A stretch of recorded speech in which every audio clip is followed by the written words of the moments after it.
কারণ যেন একে তুমি বাচ্চা তুই বল কিছু বলতে চাও বলতে পারো, এই সুযোগ পরবর্তীতে পাবা না, সুযোগ পাবা না, আজীবনে সুযোগ পাবা না, সারা জীবন পস্তাতে হবে। এবার স্বামী সজীবকে ছাড়াতে আদালতে হাজির হলেন আসিয়ার বোন হামিদা। এবার স্বামীকে বাঁচাতে গিয়ে ফাহমিদা আদালতে গিয়ে হাজির হয়েছেন। অর্থাৎ আসিয়ার বড় বোন তার স্বামীকে বাঁচাতে গিয়ে আদালতেও পৌঁছে গিয়েছেন। ইতিমধ্যে কি হচ্ছে, স্বামীকে কিভাবে বাঁচাবেন? স্বামী ফাহমিদার সাথে ছিল। যদি স্বামী দোষী হয় তাহলে আসিয়ার বড় বোনও দোষী। কে গেট খুলে দিয়েছিল এবং গেট খুলে কি তার সেই ছেলে তার বাপের হাতে তুলে দিয়েছে, নাকি তার বড় বোন তার শ্বশুরের কাছে তুলে দিয়েছে? কে গেট খুলেছিল? এ নিয়ে নানান তথ্য আমাদের মাঝে এসেছে। ভিডিওটি শেষ পর্যন্ত দেখতে থাকুন, তাহলে বুঝতে পারবেন। কারণ যেন একে তুমি বাচ্চা তুই বল কিছু বলতে চাও বলতে পারো, এই সুযোগ পরবর্তীতে পাবা না, সুযোগ পাবা না, আজীবনে সুযোগ পাবা না, সারা জীবন পস্তাতে হবে।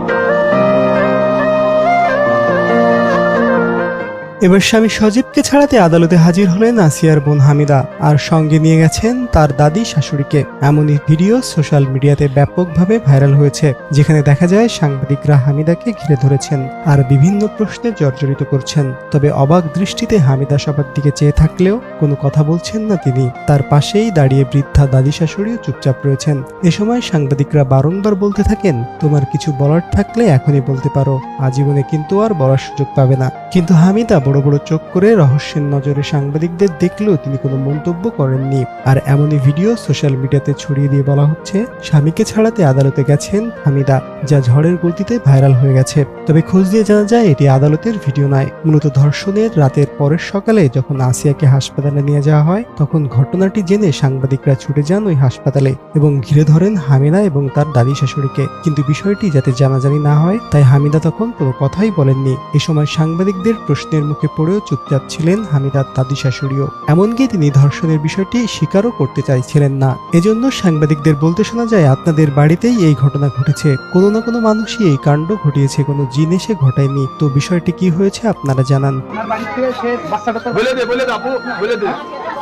আরে করে দাঁড়ান, আপনার বাড়িতে তো বাচ্চাটা বের হয়েছে, ঘরে রয়েছে, তাহলে আপনার বাড়িতে কয়জন পুরুষ লোক যদি কোনো কিছু ঘটে থাকে তাই এদের দ্বারাই কারোর দ্বারাই অবশ্যই মানে উপর আল্লাহ জানে বাবু, আর মাটি কি জানে। জেনে তো আসেনি, পরি তো আসেনি, আজরাইলও ঢুকিনি, ঢুকিতে আপনাদের ঘরের আপনার সন্তান। কিন্তু হামিদা ও তার দাদি শাশুড়ির কেউই এই বিষয়টি নিয়ে মুখ খুলেননি, আর সেই ভিডিওই নতুন করে ভাইরাল হয়েছে। এদিকে কেউ কেউ বলছেন হামিদা তার স্বামীকে বাঁচাতে চাইছেন, তিনি চাচ্ছেন শুধুমাত্র তার শ্বশুর ও শাশুড়ির কঠিন বিচার হোক। যেমনটি তিনি বলেছিলেন, ঘটনাটি তার শ্বশুর ঘটিয়েছে এবং তখন পাশেই ছিলেন তার শাশুড়ি, তিনি সবকিছু দেখেও কোনো বাধা দেননি, আর স্বামী শুধুমাত্র রাতে দরজা খুলে দিয়েছিল। তবে এই বিতর্কের অবসান ঘটিয়েছেন হামিদা নিজেই। তিনি বোনের মৃত্যুর ঘটনায় শ্বশুরবাড়ির সবারই বিচার চান। হামিদা বলেছেন, এই ঘটনায় শ্বশুরবাড়ির প্রত্যেকটা মানুষই জড়িত, আমি তাদের সবার বিচার চাই।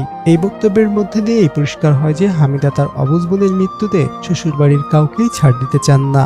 আমার বোনের এই ঘটনার সাথে আমাদের শ্বশুরবাড়ির সবাই জড়িত, তাদের সবারই জন্য দৃষ্টান্তমূলক শাস্তি হয়। সম্পূর্ণ ভিডিওটি দেখলেন, অবশ্যই বুঝতে পেরেছেন ভিডিওটি গুরুত্বপূর্ণ। ভিডিওটি অবশ্যই অনেক গুরুত্বপূর্ণ, তাই আপনাদের মাঝে জরুরিভাবে উপস্থাপন করেছি। ভিডিওটি সম্পর্কে মতামত করবেন, ভিডিওটি এখনই লাইক করে দেবেন, শেয়ার করে দেবেন এবং সাবস্ক্রাইব করতে বলবেন না। আমরা চাই না বস্তুনিষ্ঠ সকল আপডেট, সকল টপিকগুলো একত্র করে আপনাদের মাঝে উপস্থাপন করা। প্রিয় দর্শক, আপনাদের এই ভিডিও সম্বন্ধে অবশ্যই একটি মতামত করবেন এবং পরবর্তী যদি কোনো আপডেট পেতে চান তাহলে অবশ্যই আমাদের এই চ্যানেলটিকে সাবস্ক্রাইব করে পাশে থাকা বেল বাটনটি অন করে দেবেন, তাহলে নিত্য নতুন সকল আপডেট সর্বপ্রথম পেয়ে যাবেন ইনশাআল্লাহ। দেখা হচ্ছে পরবর্তী ভিডিওতে, সেই পর্যন্ত ভালো থাকুন, সুস্থ থাকুন। আসসালামু আলাইকুম রহমতুল্লাহ।